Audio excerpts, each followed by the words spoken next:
From Hollywood, the NBC Theater presents...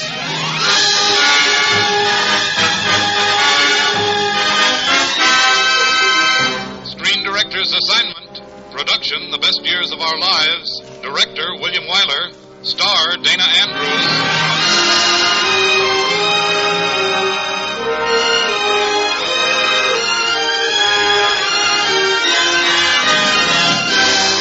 The Hollywood Screen Directors present a dramatic document from a time so well remembered. The Academy Award-winning motion picture story, The Best Years of Our Lives, starring Dana Andrews and introducing the director of the film, William Wyler.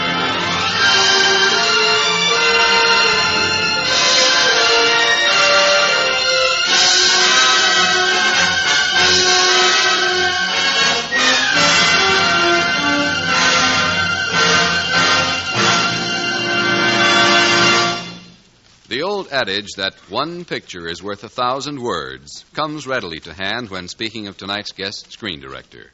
For no description of his painstaking artistry can equal the simple statement that he is the director of such truly great motion pictures as Dead End, Wuthering Heights, Mrs. Miniver, and the soon-to-be-released Paramount film, The Heiress. Ladies and gentlemen, the Academy Award-winning director of The Best Years of Our Lives, Mr. William Wyler.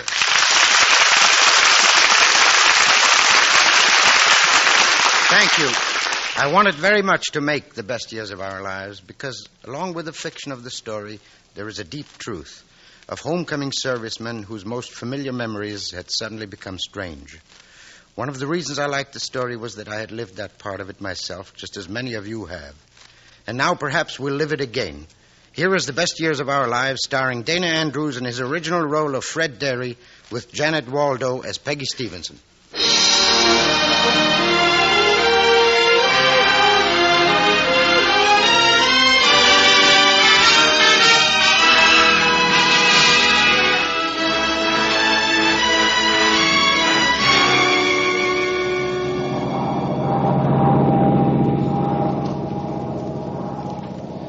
Look at it this way. Your name is Fred Derry. You were a bombardier for most of the war in Europe. But the war is over. You're still in your captain's uniform. But now you're going home. There are two other men up front with you in the old B-17. Homer Parrish, the Navy man, got on with you in New York. The older man got on at Wright Field. Hiya, Captain. My name's Al Stevenson. Fred Derry. Hiya, Sarge. Well, this is Homer Parrish, Navy. Hello, Al. You both from Boone City, too? We sure are. Shake, Fred. Shake, Homer. What you liked about Al Stevenson right away was this. He grabbed Homer's forearm and pumped it warmly without even a glance at the steel hooks that took the place of hands at the end of Homer's arms. Gee, things sure look beautiful from up here. I never thought so. This used to be my office, sort of. Bombardier, weren't you? Yeah. Cigarette, Fred? Don't mind. Homer? Oh, I'm sorry. That's all right, I can get it. Thanks, Al. Match? I've got it. Thanks, Homer. Al? Much obliged, Navy. Got to see me open a bottle of beer with these hooks. You got nothing to worry about, Homer. I can dial telephones, I can drive a car. I can even put nickels in jukeboxes. But what, Homer? Well, you see, I've got a girl. She knows what happened, doesn't she? Well, sure, but she doesn't know what these hooks are like. Well, she's the right kind, isn't she? Well, sure, Al, but after all... Then you'll be okay, kid. Just wait and see. Toss you boys for who pays for the airport taxi.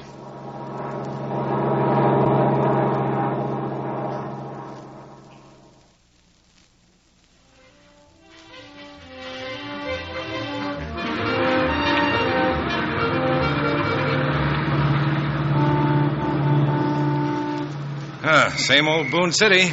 Hasn't changed a bit. Excited, boys? Nervous. Well, the thing I'm scared of is everybody's going to want to rehabilitate me.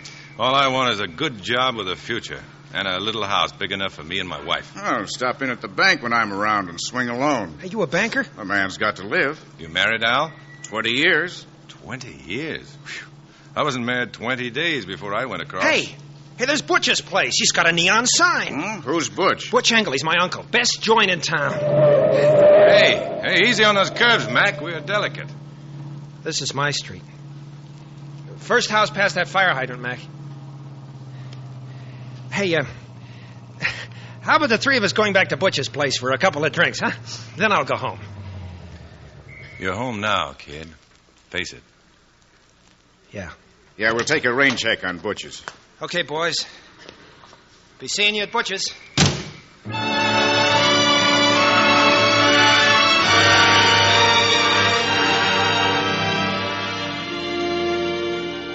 Ten minutes later, you drop off Al Stevenson in front of the swankiest apartment in town. Oh, I feel as if I were going in to hit a beach again.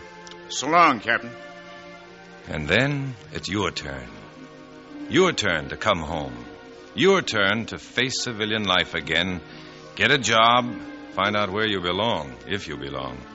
Your turn to press a doorbell and wait. There's no answer. Then you remember that Marie works in a nightclub, but you don't know where. You're at loose ends. You think, I could stand a drink. Butch's place, best joint in town, Homer said. Okay. Taxi!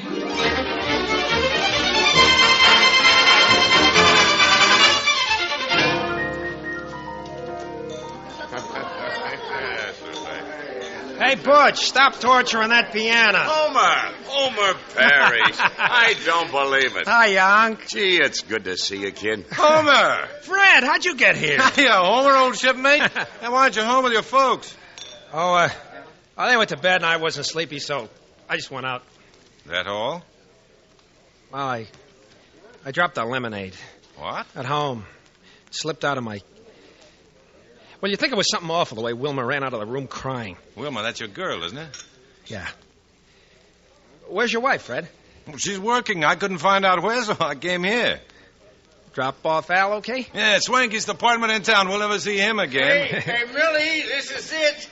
This is the best place we've been in yet tonight. Hey, it's Al. Speak of the devil. Hey, Al.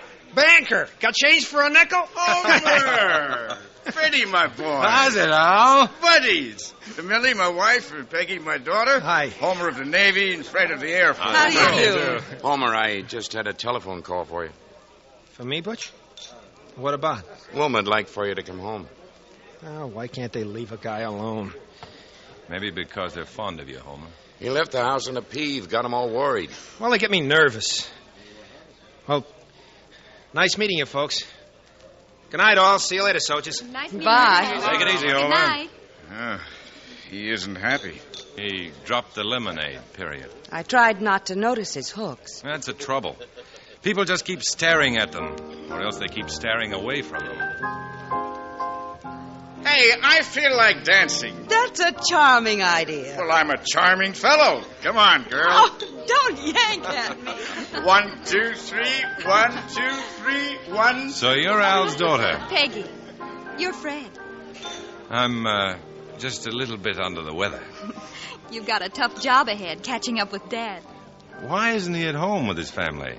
His first night home in 3 years. Why are you under the weather? Why did Homer rush out of the house tonight? Nervous out of the service, I guess. Sure. Hey, somebody, give that Air Force captain a drink. He's way behind.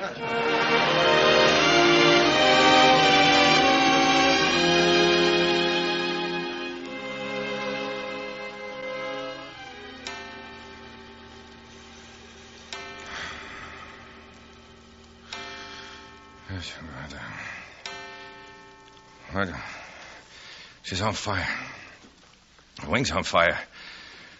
She's on fire. She's going down. Bail out, you guys.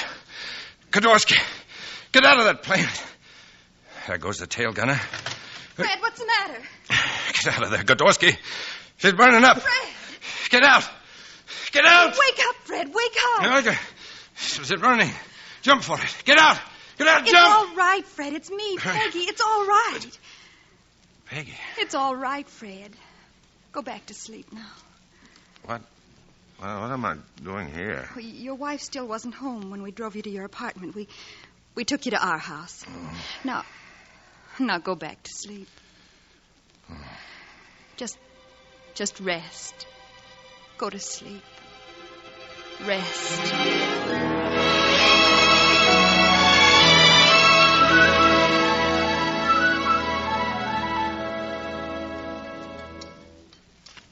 Eggs all right, sir? Fine, Peggy, thanks.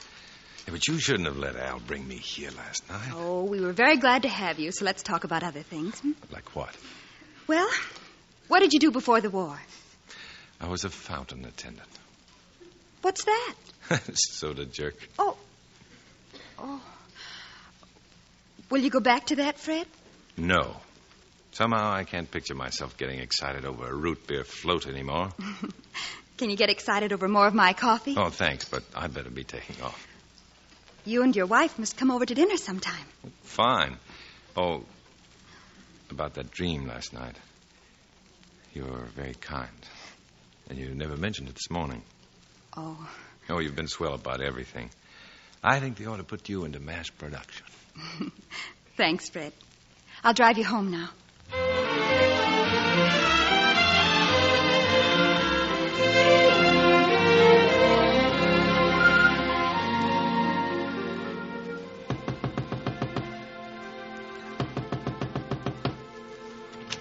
Well, this is a fine time to...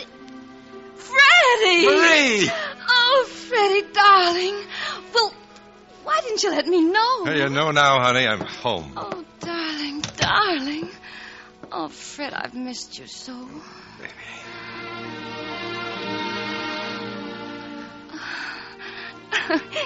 It's so silly, Fred. Isn't it silly, darling? I feel just like a bride again.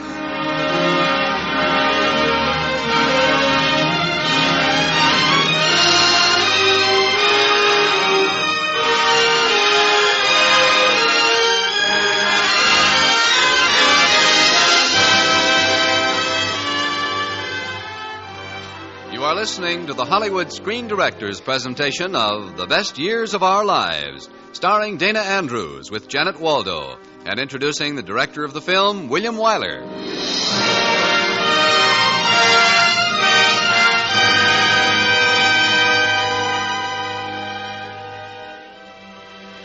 You've been taking your time getting used to being a civilian again, to being home. You don't want your old job back, but you do want to see Mr. Bullard at the drugstore who lost his son in the war. A big drug chain bought Bullard out, but he's still there filling prescriptions. Somehow, without your wanting it, he leads you upstairs and introduces you to Mr. Thorpe, the employment manager, and the first thing you know, you're being interviewed for a job. But of course you understand, dearie, that since this business changed hands, we're not under any legal obligation to give you your old job back. I wasn't thinking about my old job, Mr. Thorpe. I hope for something better. Uh-huh. What experience have you had? I worked 2 years behind the fountain here and 3 years behind a Norden bomb site. Any experience purchasing supplies in the Army? No, I just dropped bombs. You were an officer. You probably acted in an executive capacity. You had to command men. No, sir. I was just responsible for getting bombs on the target. I didn't command anything. Mm-hmm. Well, we might be able to provide an opening for you as assistant floor manager. Your work would require part-time duty behind the fountain. I don't think I'll be... What salary? $32.50 per week. I was getting more than $400 a month in the Air Force. Derry, the war is... Over, yes, I know. Well, I'll look around, Mr. Thorpe. Thank you very much, anyhow.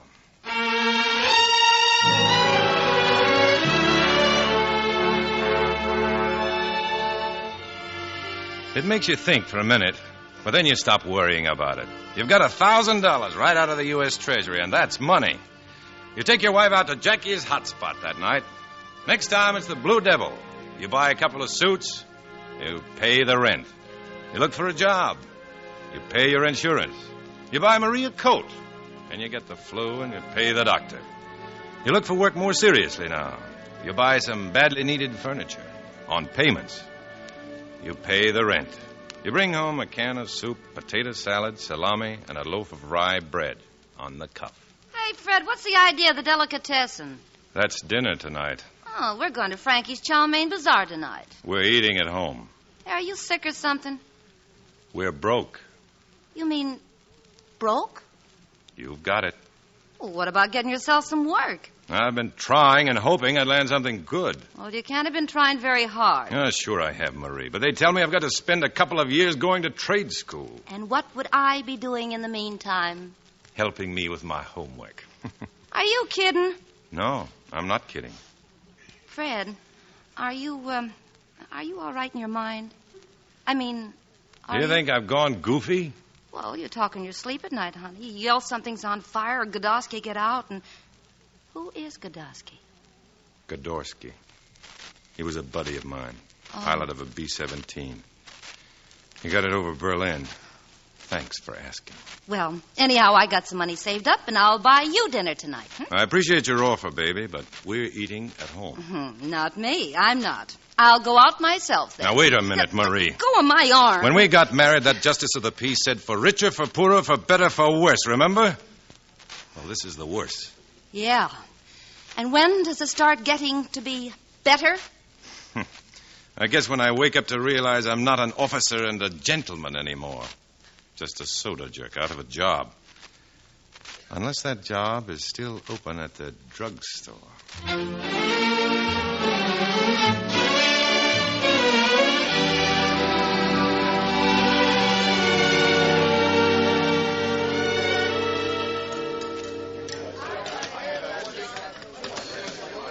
Mr. Derry, will you explain this complexion cream to me, please? I'll be with you in just a minute, madam. Peggy! Hello, Fred. How did you know I was working here? I called your wife to invite you both over to dinner. She told me to ask you. Are you doing anything for lunch? What? No. I'll see you at Lucia's in 20 minutes. Next, please.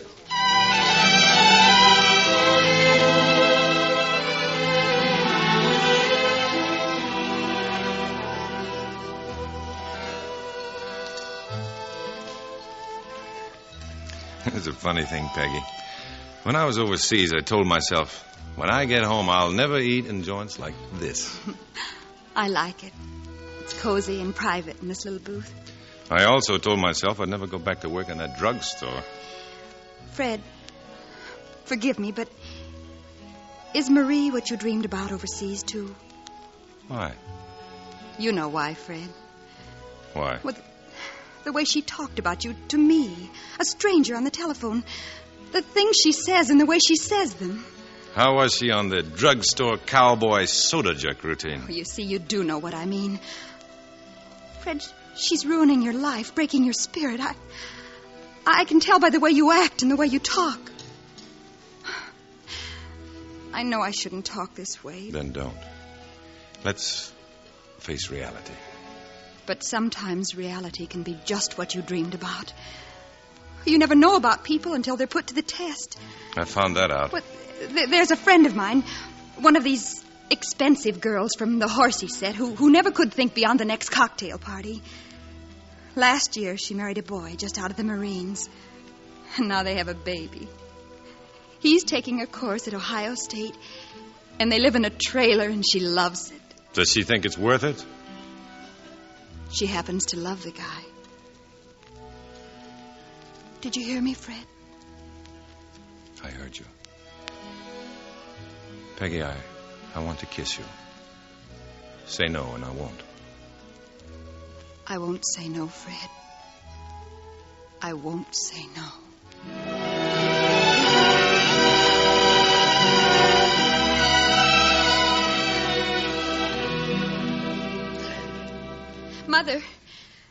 Mother, there's something I...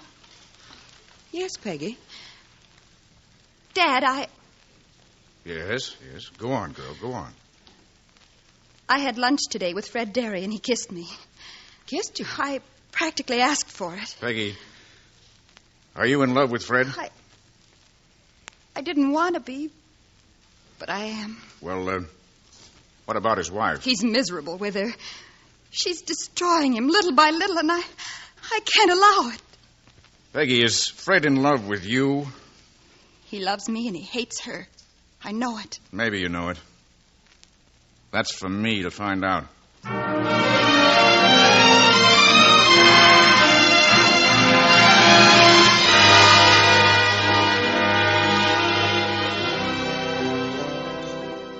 Fred, I wanted you to meet me here at Butcher's to ask you a question. Shoot, Al. I'll get right to the point. Do that. Are you in love with Peggy? Yes. In our family, we tell each other things. Peggy says that your wife doesn't love you. That comes as a surprise and a shock. Nevertheless, she is your wife. Nevertheless. Fred, I happen to be quite fond of Peggy, and you don't want her mixed up with a heel like me. I haven't called you a heel, Fred. You see, I'm quite fond of you, too. Thanks. But I give you fair warning. I'm going to do everything I can to help her forget about you and get married to someone who can make her happy. Anything else? No. Suppose I don't see her anymore. Suppose I call her up and tell her so. That satisfy you? Yes. All right, I'll take care of it before I go back to work. Well, the drinks are on me, Al.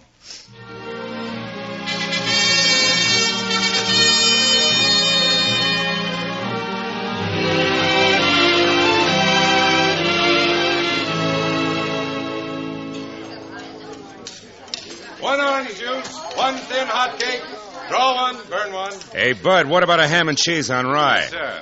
Ham and cheese, Doc. Without mustard, huh? Save the war paint. Hey, Fred, give me a chocolate sundae, huh? Oh, my lad. For you, the house. I'll attend to that special order myself in person. Excuse me. Yeah? Mind if I ask you a personal question? I know. How did I get these hooks and how did they work? Yeah, partly that and partly... Well, I'll tell you.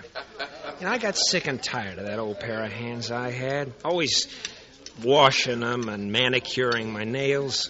So I traded them in for these latest models. They work by radar. See? Here's your ham and cheese on rye, sir. And a chocolate sundae for the Navy. Thanks, Fred. See, mister? Here's how I pick up a spoon. Pretty cute, huh? You've got guts, all right. Only what good did it do you?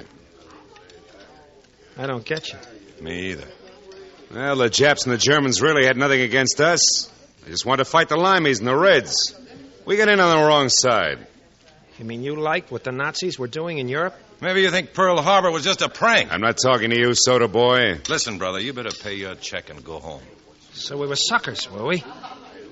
We should have been on the side of the Japs and the Germans. All I ask you to do is look at the facts. All Germany wanted was to... I saw a ship go down with over 400 of my shipmates. Take it easy, Homer. I want to know if those guys were suckers, too. Read the papers. Why don't you read... I want to know if I was a sucker to lose my hands and get these hooks. Keep those hooks away from my face, you crazy Santa. Let go of me. Look out. Let go of my arms. Take your hands off that kid. Shut up, you dumb soda jerk. So help me, all I want is one poke at you. One poke. Oh.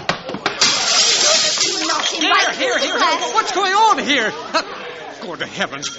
Gary, what happened here? I reached over and sucked this guy. You saw... druggist, Mr. Bullard. Spirits of ammonia, please, bandages. Hurry up.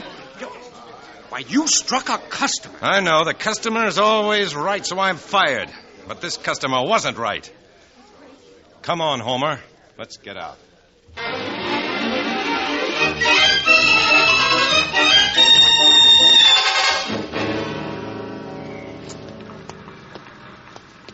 Gee, Fred, I'm sorry I lost your job for you. Believe me, Homer, you did me a good turn. But that guy, he insulted my shipmates that are dead. And then saying I lost my hands for nothing. Homer, stop here. I want to know something. I want to know when you and Wilma are getting married. Married? Doesn't she want to get married? Well, she wants to, but... Then go to her. Now. Take her in your arms, kiss her, ask her to marry you, then marry her. Now, look, Fred. I'm pretty good with these hooks, but... Well, take it night. Someone has to take them off for me, just for example. Someone has to unhook all the harness under my shirt. That's right. So? Well, I'm helpless then. I can't even pick up the harness again without my hooks. My hooks are part of the harness. That's right. So you get someone else to pick up that harness for you, and then you'll be able to do something for her. Wilma? Homer, your shipmates died so you could keep what's yours and get what's coming to you. And if you don't do it, then you're letting those men down. Now, you go ask Wilma. I know what she'll say. And congratulations, kid.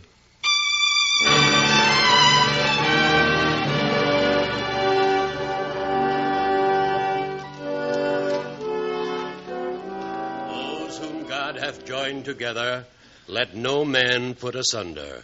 For as much as Homer and Wilma have consented together in holy wedlock, and have witnessed the same before. You've seen God Homer and slip a ring on Wilma's finger with those hooks of his. And the tears in your eyes aren't pity, but pride. What a guy, you think. What a man. And you're proud. I pronounce that Homer and Wilma are man and wife. God bless you both.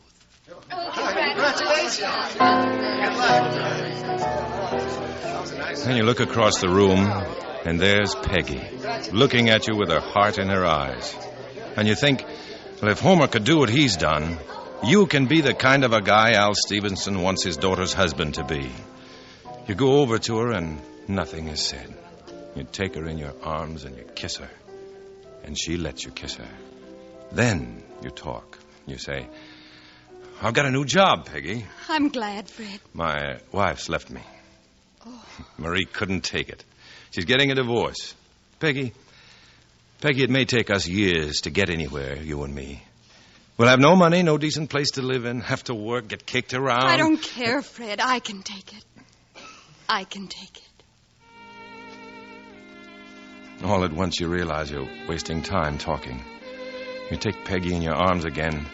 You don't care who's looking. And you know that you didn't give the best years of your life to the Air Force. You fixed the clock. And the best years of your life are just ahead of you, where they belong.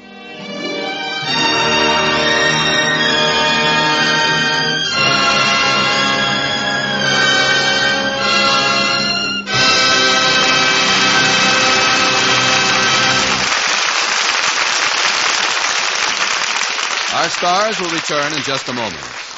Next week, the NBC Theater mixes music and romance as again we bring your favorite motion picture entertainment to the microphone. Our story will be The Sky's the Limit, and our star, Fred Astaire. And now, here again are Dana Andrews and Janet Waldo and screen director William Wyler.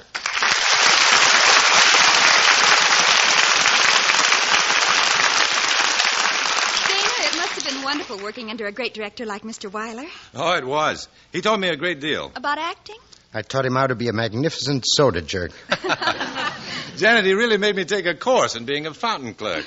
Dana, you're a lucky man. If things get too bad, you've always got something to fall back on. Yeah, I know. 2 scoops and a squirt of chocolate. But why did you have to learn so much about it? Realism. We had a real soda fountain on the set. Realism. He'd sit in his director's chair and say, Dana, let's say you mix a cherry sundae. Well, what's wrong with that? I'd mix it, and he'd say I wasn't doing it right. Then he'd eat the sundae and tell me to do it again. That went on for days. He was eating up the props like crazy. Is that right, Mr. Wyler? Well, sweet tooth, you know. I gained 10 pounds, but it didn't show in the picture. That's one advantage a director has over an actor. Janet, as long as we're telling the truth about Willie Wyler, you know how they say he's such a wonderful director. Oh, yes. Well, you can believe every word of it. In fact, Willie, I think so much of you, I'm going to take you out and buy you a banana split. Wonderful. Come on, Janet. Good night, everyone. Good night, folks. Good night. And good night to you, Dana Andrews, Janet Waldo, and William Wyler.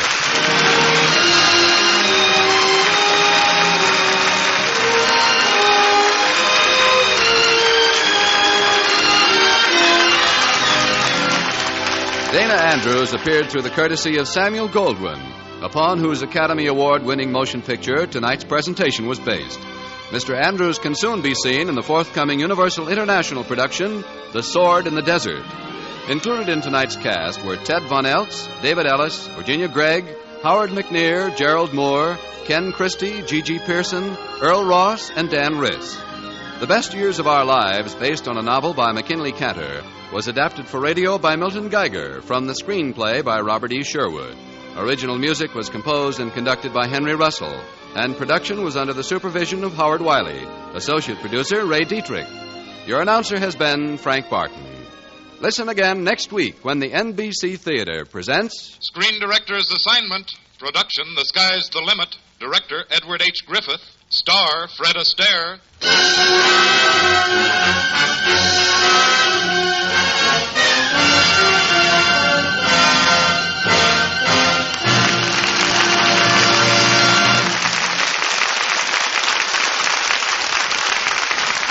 The NBC Theater came to you from Hollywood.